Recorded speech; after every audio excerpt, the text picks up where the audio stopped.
fiverenanavitra kademaro tetikilalatsy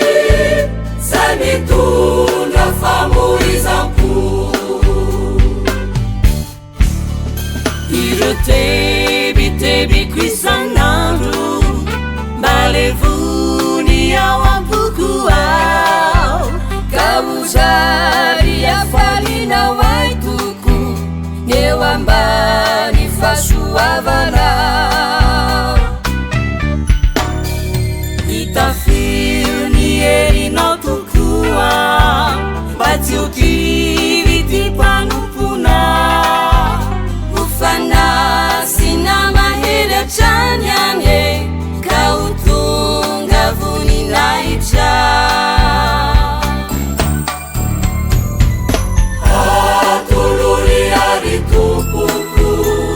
ny heriny fahasoavana ka ireo didisy lalàna de ho efa moravoko indro efa miatraiky ny fiverenanavitra kademaro tetikilalatsy zay mitondra famoizam-po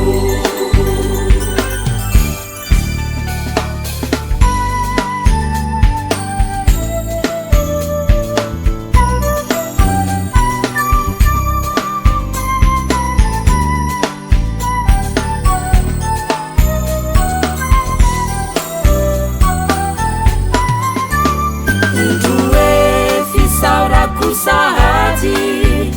izay mbono fanambinanao kanjary ho mpandresy hatrany ane anatreany ratsy fanahy indro hoe fisaorako sahady izay mbono fanambinanao kanjary ho mpandresy hatrany ane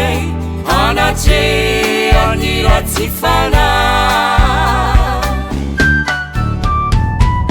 hery lehibe ho anay toko ivavaka sandratra ka de mino mafisy matoky fa tsy tony famindram-pona